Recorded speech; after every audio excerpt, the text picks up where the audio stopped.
قرآن مجید کی تلاوت، ترجمہ، تفسیر، حدیث، نعتیں، تجوید، گرامر کے لیے اس چینل کو سبسکرائب کریں، ویڈیو کو شیئر کریں اور لائک کریں۔ نحمدہ ونصلی علی رسولہ الکریم، اما بعد، فاعوذ باللہ من الشیطان الرجیم، بسم اللہ الرحمن الرحیم۔ آج کا ہمارا موضوع گفتگو ہے اولین مسلمان۔ آج کے اولین مسلمان میں شامل ہونے والے ایک اور صحابہ کا نام سیدنا زبیر بن عوام رضی اللہ عنہ ہے۔ سیدنا زبیر بن عوام نبی کریم صلی اللہ علیہ وآلہ وسلم کی پھپھی سیدہ صفیہ بنت عبد المطلب کے بیٹے تھے۔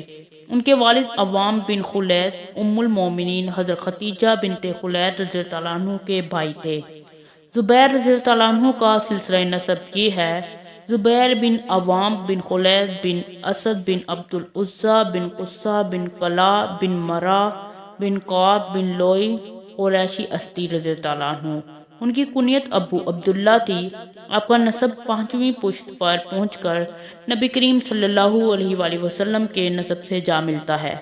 غزوہ خندق کے موقع پر نبی کریم صلی اللہ علیہ وآلہ وسلم نے صحابہ کو دشمن کی خبر لانے کے لیے کہا تو سیدنا زبیر رضی اللہ عنہ تیار ہو گئے۔ آپ نے 3 مرتبہ صحابہ سے کہا، تینوں مرتبہ سیدنا زبیر رضی اللہ عنہ ہی تیار ہوئے۔ آپ نے فرمایا، ہر نبی کا حواری یعنی مددگار ہوتا ہے، میرے حواری زبیر ہیں۔ بنو قریظہ کے محاصرے کے دن رسول اللہ صلی اللہ علیہ وآلہ وسلم نے زبیر رضی اللہ عنہ سے فرمایا، آپ پر میرے ماں باپ قربان۔ جب آپ نے اسلام قبول کیا اس وقت آپ کی عمر 16 برس تھی۔ آپ نے حبشہ کی طرف دونوں مرتبہ ہجرت میں شرکت کی اور پھر مدینہ کی طرف بھی ہجرت کی۔ نبی کریم صلی اللہ علیہ وآلہ وسلم نے مدینہ منورہ میں نبی اکرم صلی اللہ علیہ وآلہ وسلم نے مدینہ منورہ میں جب مہاجرین و انصار کے درمیان بھائی چارہ قائم کیا تو آپ صلی اللہ علیہ وآلہ وسلم نے حضرت زبیر اور شاعر اسلام کعب بن مالک سلمی خزرجی کو رشتہ مواخات میں منسلک فرما دیا۔ سیدنا زبیر رضی اللہ عنہ بدر، احد، خندق اور فتح مکہ سمیت تمام معرکوں میں نبی صلی اللہ علیہ وآلہ وسلم کے ساتھ رہے۔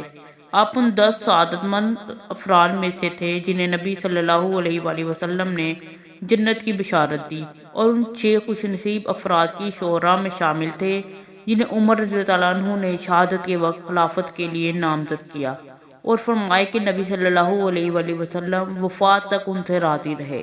جنگ جمل میں بھی آپ سیدنا علی رضی اللہ عنہ کے مقابلے میں نکلے۔ حضرت علی رضی اللہ عنہ نے انہیں حدیث رسول سنائی تو آپ جنگ سے علیحدہ ہو گئے۔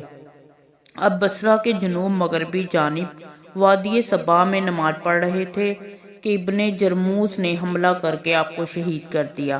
پھر وہ اپنی تلوار لے کر حضرت علی رضی اللہ عنہ کی خدمت میں پہنچا اور کہا کہ میں نے زبیر رضی اللہ عنہ کو قتل کر دیا ہے۔ یہ بات سن کر سیدنا علی رضی اللہ عنہ نے فرمایا، مجھے رسول اللہ صلی اللہ علیہ وآلہ وسلم نے فرمایا تھا کہ صفیہ کے بیٹے زبیر کے قاتل کو دوزخ کی بشارت دے دینا۔ شہادت کے وقت آپ کی عمر 86 یا 87 برس تھی۔ سیدنا سعید بن زید اور سیدنا فاطمہ بنت خطاب رضی اللہ عنہ۔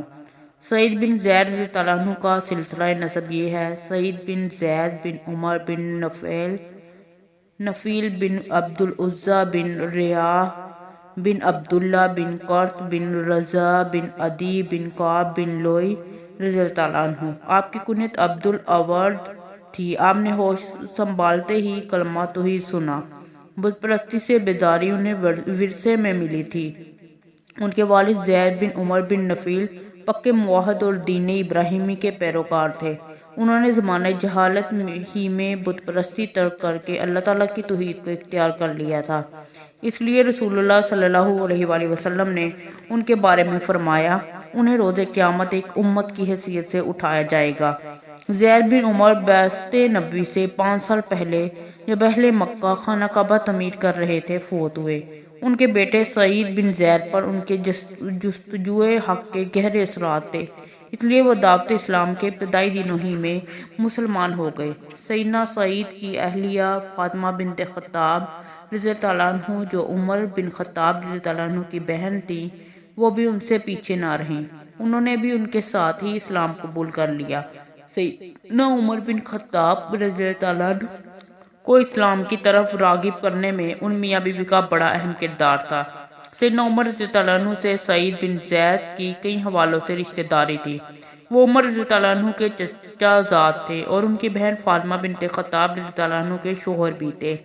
ان کی بہن عاتقہ بنت زید سیدنا عمر بن خطاب رضی اللہ عنہ کی زوجیت میں تھی۔ حضرت سعید بن زید رضی اللہ عنہ کا قد لمبا، رنگ گندمی اور بال بہت گھنے تھے۔ حضرت سعید بن زید رضی اللہ عنہ نے مدینہ منورہ کی طرف ہجرت کی۔ سلسلہ مواخات میں رسول اللہ صلی اللہ علیہ وآلہ وسلم نے بنو خزرج میں سے اولین مسلمان رافع بن مالک رضی اللہ تعالیٰ عنہ کو آپ کا بھائی بنایا۔ حضرت سعید رضی اللہ عنہ جنگ بدر میں شریک نہیں ہو سکے، لیکن رسول اللہ صلی اللہ علیہ وآلہ وسلم نے مال غنیمت میں انہیں حصہ دیا اور اجر کی خوشخبری بھی دی، کیونکہ نبی کریم صلی اللہ علیہ وآلہ وسلم نے انہیں اور حضرت طلحہ بن عبید اللہ کو شام کی طرف گئے ہوئے قریش کے قافلے کی اطلاع لانے کے لیے بھیجا تھا۔ آپ ان 10 سعادت مند افراد میں سے ہیں جنہیں اس دنیا میں جنت کی بشارت دی گئی تھی۔ آپ احد اور خندق سمیت تمام غزوات میں نبی اکرم صلی اللہ علیہ وآلہ وسلم کے ہمراہ رہے۔ آپ نے 51 ہجری اور 671 میں عقیق نامی جگہ پر وفات پائی۔ آپ کو وہاں سے مدینہ منورہ لایا گیا اور مدینہ منورہ ہی میں دفن کیا گیا۔ اس وقت آپ کی عمر 70 برس سے زیادہ تھی۔ آپ 48 احادیث مبارکہ کے راوی ہیں۔ صدق اللہ العظیم۔ اس سیریز کی اور ویڈیو دیکھنے کے لیے اس چینل کو سبسکرائب کریں۔